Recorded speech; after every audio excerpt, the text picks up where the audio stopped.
Merhaba arkadaşlar, kanalıma hoş geldiniz. Bugün sizlerle pomponlu yıldızlı yastık yapıyoruz. Daha önce farklı şekillerde pomponlu yastıklar paylaşmıştım. Onları çok beğenmiştiniz. Şimdi sizlerle yıldız olanı yapıyoruz. Kullandığım malzemeleri buldukça açıklama kısmına ekliyorum. Malzemeleri bulamayanlar için açıklama kısmında linklere tıklayarak bakabilirsiniz. Video sonunda toplamda ne kadar ip kullandığımı belirttim. Hatta niye yapılışını da daha önce eklemiştim. Onun yapılış linkini de açıklama kısmına ekleyeceğim. Oradan bakabilirsiniz. Sizleri daha fazla bekletmeden yapılışını geçebiliriz. Küçük yastığımı ölçüyorum. Şu şekilde yıldızın bir ucundan diğer ucuna kadar ölçüyorum. 36 santim civarında. Büyüğünü ölçüyorum. Büyüğü de yaklaşık 47-48 santim civarında. Video aşamasında küçüğüne göre göstereceğim. Büyüğü de aynı şekilde yapılıyor. İpimin özelliği %100 akrilik. Kalınlığı da bu şekilde yaklaşık 2 mm.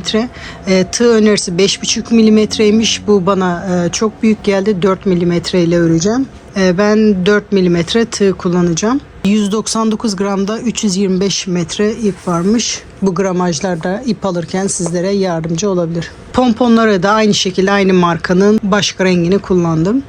Şimdi modele sihirli halka yaparak başlıyorum.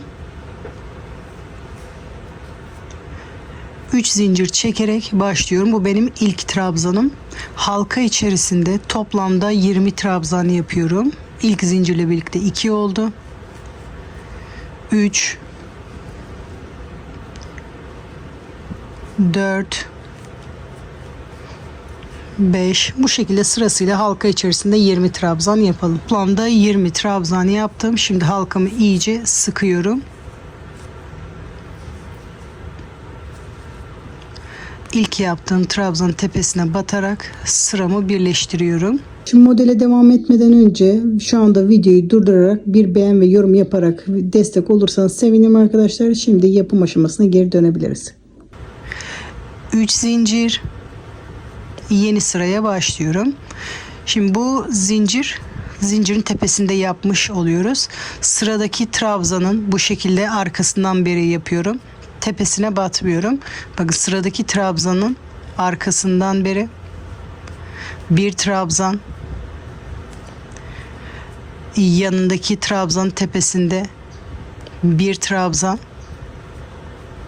sıradaki trabzanın üzerine 2 tane trabzan yapıyorum. 1 2 buranın çizgisini yapacağız. Aynı trabzanın arkasından beri aynı burada yaptığımız gibi çizgisini yapacağız. Bu sivri olan yerdeki burada yaptığımız çizgi, bu aradakiler şu anda yapacağım. Bu sivri olan yerdekini yapıyorum. Tığıma 2 sefer doluyorum. Bakın bu trabzanın üzerine 2 tane yapmıştım. Aynı trabzanın arkasından beri çizgilerimi yapıyorum. 2 sefer doladıklarımı en son ikisini birlikte. Şimdi burada işimiz bitmedi. Tekrar aynı trabzan üzerine bu tarafta ne yaptıysak aynısını diğer tarafta yapıyoruz. Aynı trabzan tepesine 2 trabzan yapıyorum.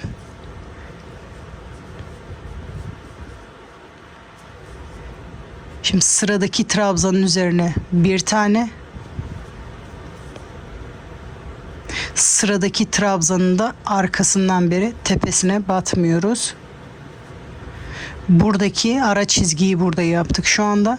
Aralarda da birer tane yapıyoruz. Şimdi sıradaki trabzanın üzerinde bir tane. Bu sırayı yaptıktan sonra diğer sıralar daha kolay olacak. Sıradaki trabzanın tepesinde 2 trabzan. Tığımı 2 sefer doluyorum. Tekrar aynı trabzanın arkasından beri çizgilerimizi yapıyoruz. Sırasıyla doladıklarımı en son ikisini birlikte. Şimdi tekrar aynı trabzan üzerinde 2 trabzan daha yapıyorum. Şimdi bu şekilde bir ara çizgi, bir sivri yer, bir ara çizgi, bir sivri yer. Şimdi ara çizgi yapacağız. Buradakiler gibi çoğaltma işlemi yapmıyoruz. İlk önce aradaki bir tane normal trabzanı yapıyoruz. Sonra ikinci trabzanda aradaki çizgiyi yapıyoruz. Tepesine batmıyoruz. Şimdi tekrar aradaki normal trabzanı yapıyoruz. Şimdi buralardaki gibi sivri köşeyi yapıyoruz. Sıradaki trabzan tepesinde 2 trabzan. Tığımızı 2 sefer doluyoruz. Bu trabzanın arkasından beri çizgiyi yapıyoruz. Tekrar aynı trabzanın üzerinde 2 trabzan daha yapıyorum. Bu sırayı karıştırmayalım diye sıra sonuna kadar göstereceğim. Aslında aynı şeyleri tekrar ediyoruz. Karıştırmayalım diye bu sırayı sıra sonuna kadar birlikte yapalım. Sıradaki trabzan tepesinde 1 trabzan. Sıradaki trabzanın arkasından beri yani ara çizgiyi yapıyoruz. Aradaki 1 trabzanı yapıyorum. Şimdi köşe işlemini yapıyoruz. Sıradaki trabzanın üzerinde 2 trabzan.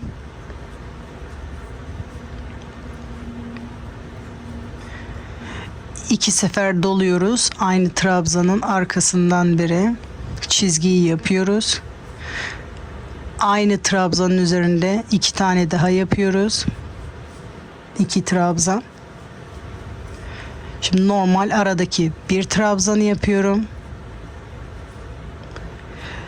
Aradaki çizgiyi yapıyorum.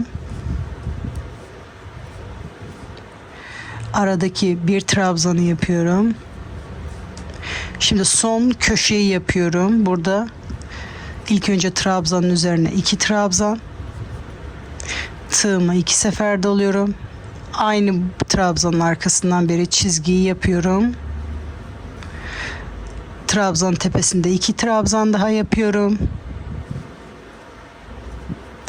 Arada trabzan yapmıyoruz çünkü başlangıçta bu zinciri çekmiştik. Bu zincir aradaki bu trabzanlar gibi oldu. Şimdi bu trabzanın tepesine batarak bir iz sürme yapıyorum.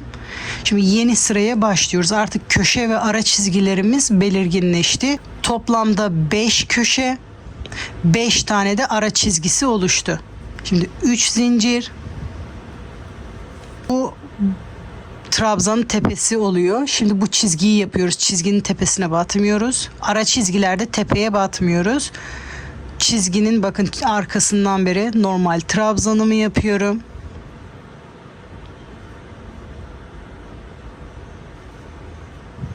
Bir diğer dikkat edilmesi gereken konu da şu. Bu sivriliklerin oluşması için buradan çoğaltıyoruz, buradan kesiyoruz. Şimdi burada kesme işlemi yapmam gerekiyor. Kesme işlemini bakın sıradaki trabzanın benden taraftaki teline batıyorum.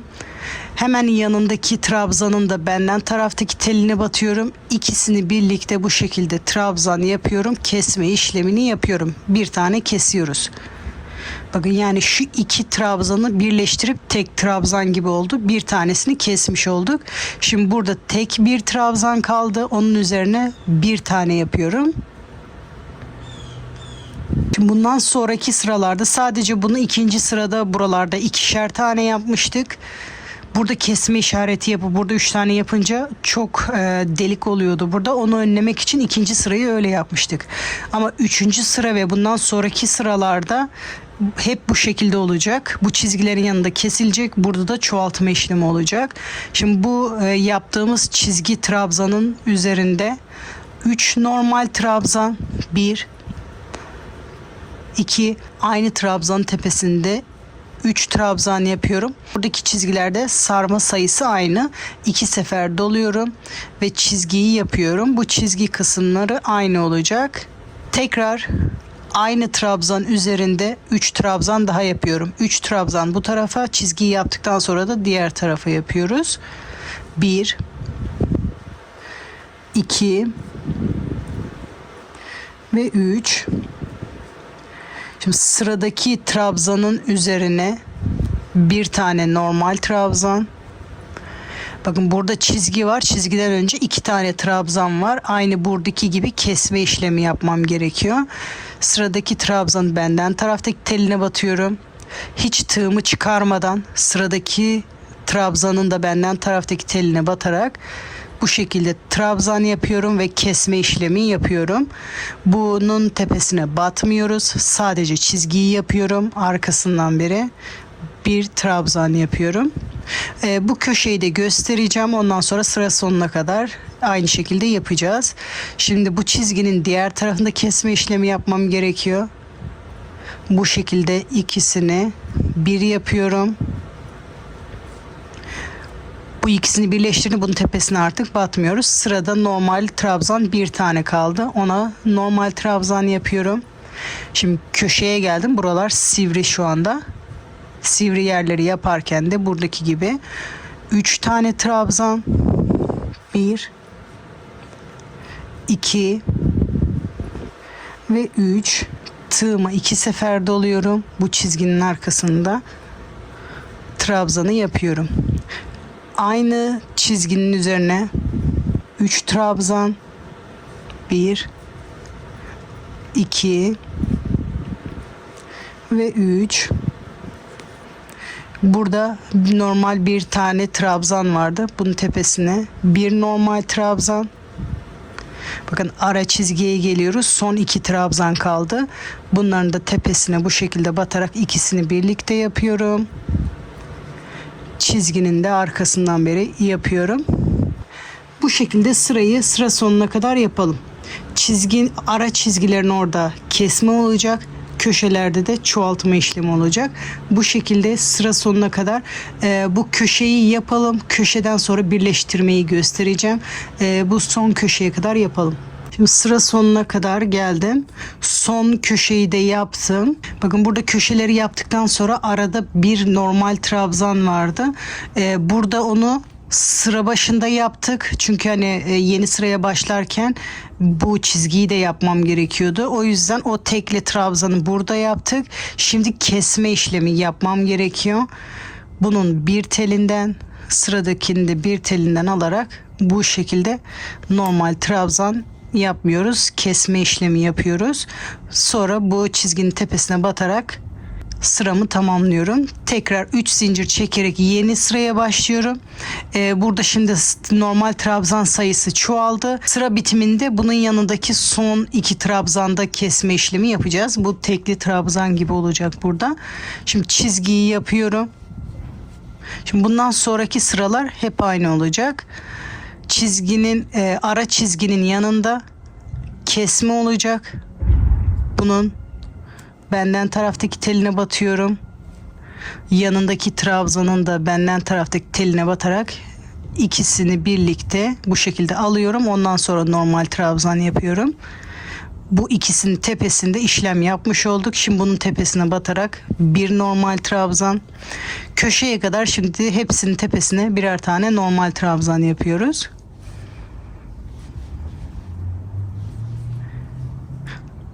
Üç tane normal trabzan oldu. Bir tane de burada kesmiş olduk. Toplamda 4 trabzan. Şimdi çizginin üzerine geldim. Diğer sırada yaptığımız gibi 3 trabzan yapıyorum. 2 sefer dolayarak çizgi işlemini yapıyorum. Tekrar aynı çizgi üzerinde 3 trabzan, 1 2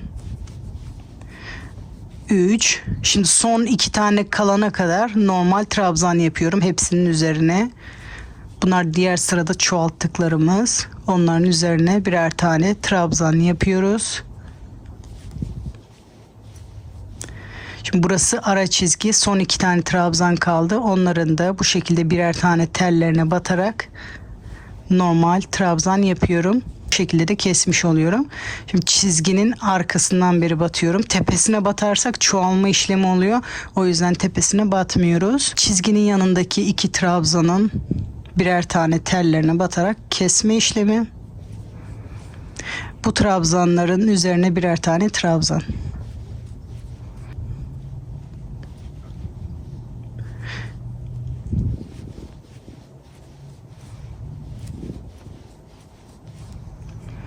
Çizgiye geldik. Çizginin üzerinde 3 trabzan.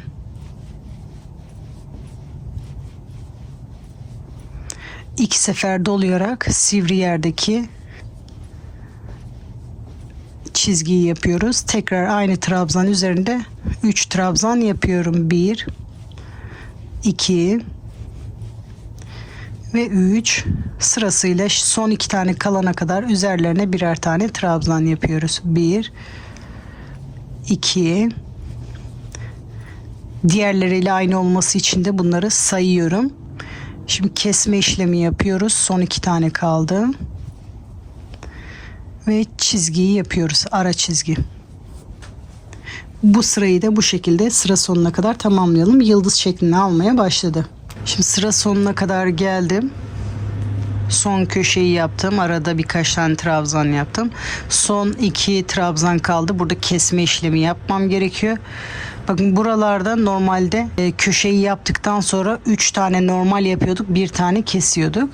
Şimdi burada köşeyi yaptıktan sonra 2 normal oldu. Şimdi 1 tane keseceğiz. Ondan sonra 1 tane normal. Yine toplamda 4 tane oluyor. Ama kesme işlemi hemen çizginin yanında olmuyor. Bu şekilde kesme işleminde yaptım. Sıramı birleştiriyorum. Son sırada yaptığım işlemi tekrar ediyoruz. Bundan sonraki sıralarda bunu istediğimiz büyüklüğe gelene kadar aynı işlemi tekrar ediyoruz. Çizgiyi yaptık. Sonra kesme işlemini yapıyorum. Sırasıyla kalan trabzanların üzerine çizgiye kadar birer tane yapıyoruz.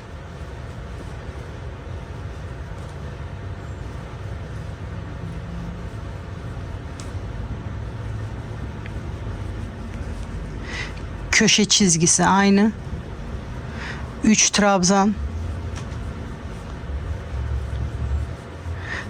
2 sefer dolayarak çizgiyi yapıyoruz. Aynı çizgi üzerinde 3 trabzan daha yapıyorum.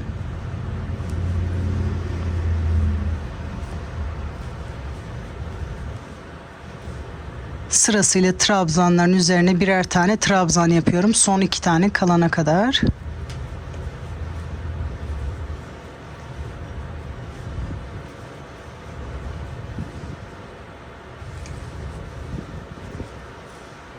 Son 2 tane kaldı. Kesme işlemini yapıyorum. Çizgimi de oluşturuyorum. Bu sırayı da bu şekilde tamamlıyoruz. Sıra sonuna kadar yapalım. Sıra sonuna kadar geldim. Son 2 tane kaldı. Onu da kesiyorum. Sıramı birleştiriyorum. Son bir defa buraya kadar göstereceğim. Ondan sonra göstermeyeceğim. 3 zincir. Bu şekilde çizginin arkasından beri yapıyoruz. Bu ara çizgilerde bir kesme. Sonra köşeye kadar hepsinin üzerine birer tane trabzan yapıyoruz. Aynı sırayı tekrar ederek bunu büyütmek istediğimiz büyüklüğe kadar yapıyoruz. Bakın köşeye kadar geldim. Köşede 3 normal trabzan aynı boşluk içerisinde. Sonra çizgimi oluşturuyorum. 2 sefer tığıma doluyorum. Çizgimi yapıyorum. Ondan sonra köşenin diğer tarafını yapıyoruz. 3 normal trabzan aynı boşlukta. Sonra sırasıyla birer tane trabzan yapıyoruz. Çizgiye gelince çizginin yanında kesme işlemini yapıyoruz. Bunu bu şekilde büyütmek istediğimiz büyüklüğe kadar büyütüyoruz. Elinizde yastık varsa yastığa ölçüyoruz. Elyaf doldurmayı düşünüyorsanız da yapmak istediğiniz uzunluğa kadar bu şekilde bir köşenin ucundan diğer köşeye kadar ölçüyoruz. O şekilde genişliği buluyoruz. Bunu kenarda sanki son bir sıra örecekmişiz gibi mesafe kalana kadar bunu büyütüyoruz. Bunu şimdi büyütmek istediğim büyüklüğe kadar büyüttüm. Şu şekilde göstereyim. Sanki bir sıra daha örünce tam olacakmış gibi görünen mesafeye kadar örüyoruz. Tam bu çizgiye kadar örmüyorum. Çünkü bunu gerdirerek dikince daha iyi duruyor. Tam ölçüye göre dikersek ileride esneyince bu biraz bol duruyor. Yastığın üzerine dikmek isteyenler bu şekilde ölçü alıyor. Bunu daha büyük de yapabilirsiniz. Elyaf dolduracak olan yastığı da ölçüyorum. 35 santim. Bu köşeden bu köşeye ölçüyorum. Bunu 35 santim yapmışım. Bunu da büyük yastığa göre yaptım. Video başında yastık ölçüsünü söylemiştim. O ölçülerde yapıyorum. Şu şekilde yastığın üzerine koyunca bunda da böyle bir kenar mesafesi kaldı. Bunu da bu şekilde yapacağım. İstediğimiz ölçüye gelince ipimizi burada birleştirip kesiyoruz. Aynı ölçülerde bir parça daha hazırlıyoruz. İkinci parçada ipimizi kesmiyoruz. Birleştirme aşamasında kullanacağız. Aynı ölçülerde ikinci parçayı da hazırlayıp ondan sonra birleştirme aşamasına geçebiliriz.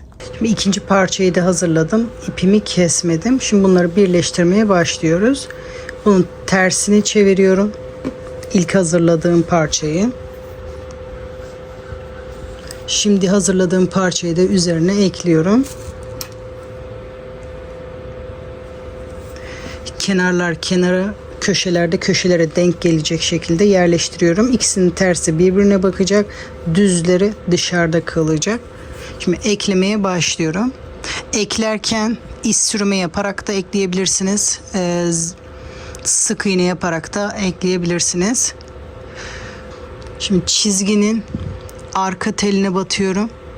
Diğer parçanın da bakın çizginin benden taraftaki teline batıyorum. İkisinden ipi alıp şu şekilde iz sürümü yapıyorum. Sıradaki trabzanlara birer tane batıyorum. İpimi alıyorum. İz sürümü yapıyorum. Bu şekilde bir tel bu taraftan, bir tel diğer parçadan alarak iz sürümü yapıyorum. Bu şekilde de birleştirebilirsiniz. Direkt bu trabzanın tepesine, diğer taraftaki trabzanın tepesine batarak bu şekilde iz sürme de yapabilirsiniz. Direkt bu şekilde sık iğne de yapabilirsiniz. Hangi görüntü hoşunuza gidiyorsa o şekilde birleştirme yapabilirsiniz. İlk gösterdiğim gibi yapılınca birleştirme kısmı daha güzel görünüyor. Bu şekilde köşeye kadar bir tel oradan, bir tel diğer taraftan yaparak köşeye kadar birleştiriyoruz. Bakın bunun birleştirme kısmı daha güzel görünüyor. Bu şekilde köşeye kadar birleştirelim. Şimdi köşeye kadar geldim. Çizginin oradayım. Çizginin de arka teline, diğer parçadaki çizginin de benden taraftaki teline batarak burayı dönüyorum. Diğer kenara yapmaya başlıyoruz. Bu şekilde burayı da birleştirmeye devam ediyoruz. Birleştirme aşaması bu şekilde. Ne çoğaltma ne eksiltme yapmıyoruz. Ne kadar trabzan varsa bu şekilde tek tek iz sürme yaparak ekliyoruz. Bunu da bu çizgiye kadar bu şekilde yapıyorum. Burayı da çizgiye kadar geldim. Aynı burayı da bu şekilde devam ediyoruz.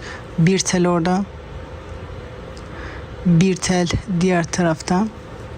Bu şekilde iz sürme yapmaya devam ediyoruz. Bunu yastık geçirmeyi düşünüyorsak yaklaşık bu köşeye kadar birleştiriyorum yastığı rahat geçirebilmek için. Bunu elyafla yapmayı düşünüyorsanız sadece son yıldızın bir kenarını boşluk bırakınca yeterli olacak elyaf için. Ama yastık geçirmek için daha rahat. Buraya kadar birleştireceğim. Şimdi buraya kadar birleştirelim. Şimdi bu köşeye kadar geldim. Yastığı içine yerleştireceğim.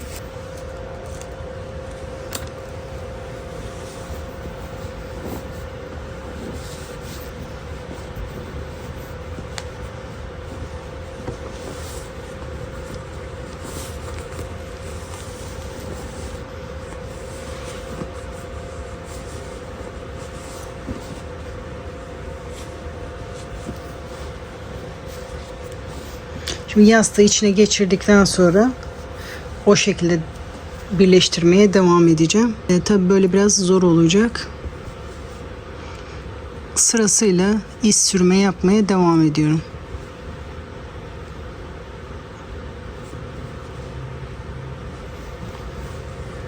Buraya kadar bu şekilde iz sürme yapmaya devam ediyoruz.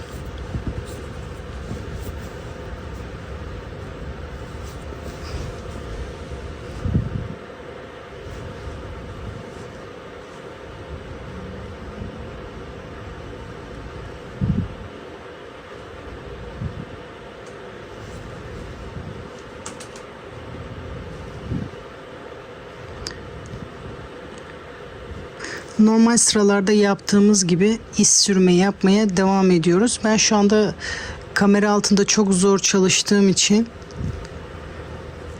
bu kısmı çok fazla göstermeyeceğim.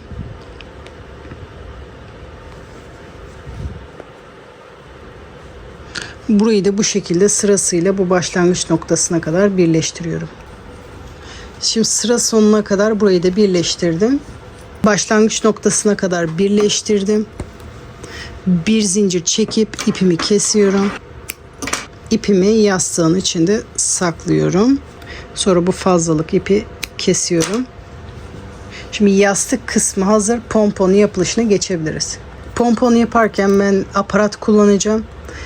Bu şekilde pomponların içinde ölçü geliyor. Aparatı kullanırken küçüğünü kullanacağım. Büyük yastıkta da büyüğünü deneyeceğim. Eğer yakışmazsa onda da küçüğü kullanacağım. Şimdi ipimi alıyorum. İlk önce bağlamak için şu şekilde 2 kat bu uzunlukta bir ip kesiyorum. Aparatımı alıyorum. Şu şekilde tek tarafını açıyorum. İpi bu şekilde tutuyorum. Sırasıyla buraya sarmaya başlıyorum. Şu ortası dolana kadar sarıyoruz. Sıra sıra sarmak önemli. Pomponların daha iyi durması için ve sıkı sarmamız gerekiyor. Sıkı sararak bu ortası dolana kadar sarıyorum.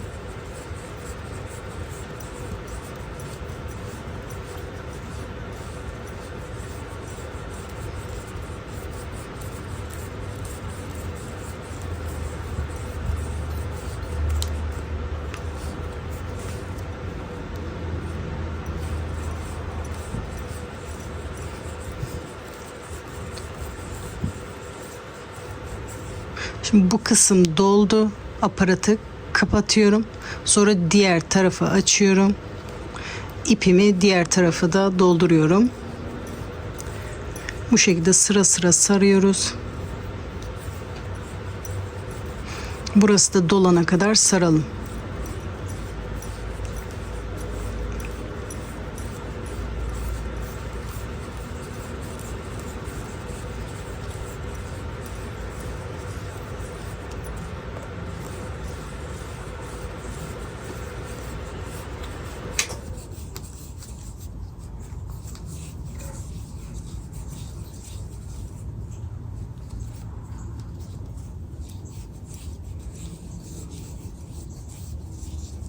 Şimdi bu tarafta doldu. Aparatımı kapatıyorum. İpimi kesiyorum. Şimdi bu pomponların içinde şöyle küçük bir kanal var. Buradan kesiyorum bu ipi.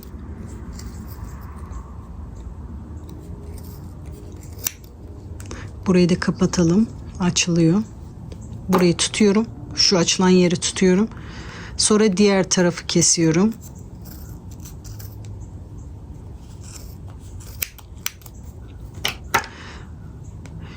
Bu oluşan boşlukta başlangıçta bu kestiğimiz ipi 2 kat alıyorum. Arasından geçiriyorum. Burada sıkı 2 düğüm atıyorum.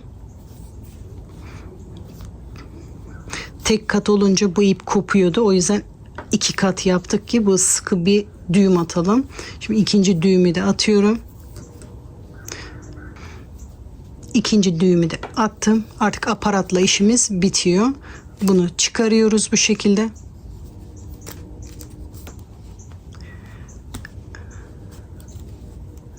Aparatla işimiz bitti. Pomponu iyice elimde bu şekilde sallıyorum. Bakın böyle bozuk olan yerleri makasla düzeltiyoruz.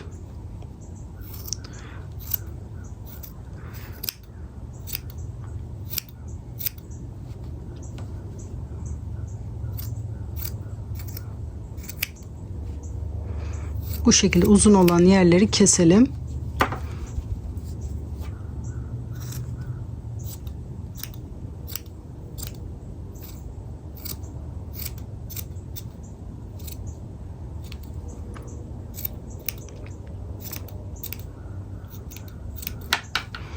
Pomponum hazır. Çok da fazla kesmeye gerek yok. Yastıkları isterseniz bu şekilde sade kullanabilirsiniz. İsterseniz sadece bu köşelere pompon takabilirsiniz. Benim gibi sıra sıra da takabilirsiniz. İlk önce köşeden başlıyorum. Tığımı geçiriyorum. Bir diğer dikkat edilmesi gereken de pomponların takılış şekli. 2 ipi yukarıdan aşağıya bağlıyorum. 2 ipi yukarıdan aşağıya bu şekilde çekiyorum. Diğer 2 ipi de aşağıdan yukarı çekiyorum. İpleri çapraz takıyoruz. Çapraz taktıktan sonra sıkıyoruz. Ondan sonra düğüm atıyoruz. Bakın pompon burada sabit duruyor. Bir o tarafa bir bu tarafa bayılmıyor pomponlar. Şimdi 2 sıkı düğüm atıyoruz. Sonra bu yastığı hangi taraf, arka taraf kullanacaksanız arka tarafta tığımızı geçirip bu ipleri yastığın içine doğru çekiyoruz.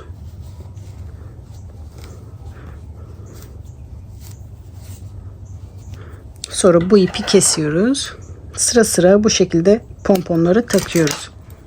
Şimdi bu mesafeyi öyle bir ayarlamam gerekiyor ki pomponlar aralıkları eşit olsun. Şimdi buraya da takacağım. Ondan sonra ara mesafesini ayarlayacağım. Bu çizginin orada da tığımı geçirip püskülümü takıyorum. Bir ipi yukarıdan aşağıya, diğer ipi de aşağıdan yukarı çekiyorum. 2 sıkı düğüm atıyorum.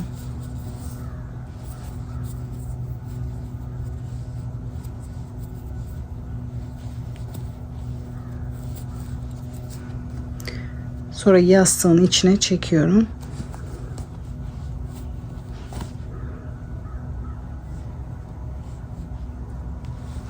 Şimdi bu ara mesafeye yaklaşık 2 tane pompon sığıyor. Onu da ortalamam gerekiyor. Birini buraya, birini buraya takacağım.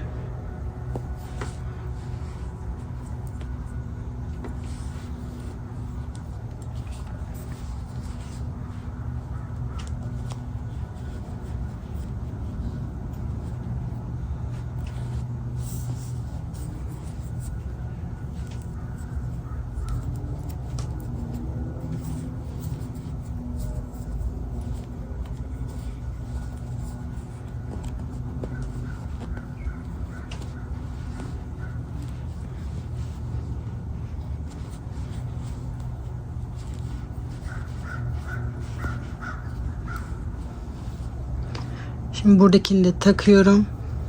Şimdi bu araya da püskülü taktım. Bu şekilde sıra sıra takıyoruz. Burası şu anda tersi.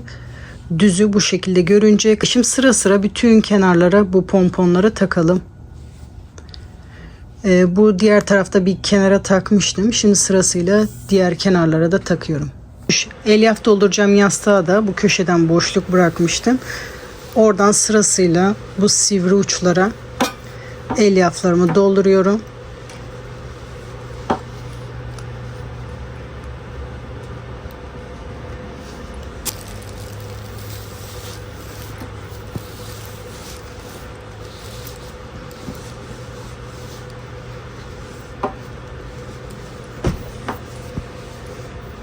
Sonra elyaf doldurduktan sonra diğer parçada yaptığım gibi ikisini birleştirerek birleştiriyorum.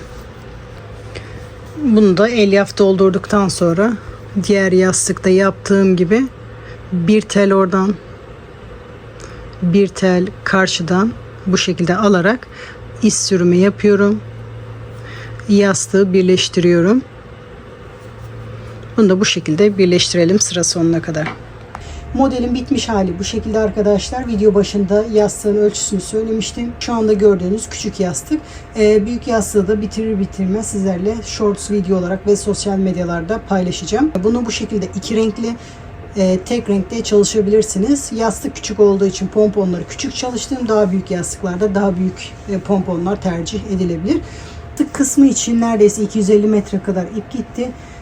Pomponlarda Her pompon için yaklaşık 7-8 metre ip kullandım. Onu da kaç pompon yapacaksınız o şekilde hesaplayarak da ip alabilirsiniz. Umarım sizler de yaparken keyif almışsınızdır. Yapacak arkadaşlara kolay gelsin diyorum. Sıradaki videolarda görüşmek üzere.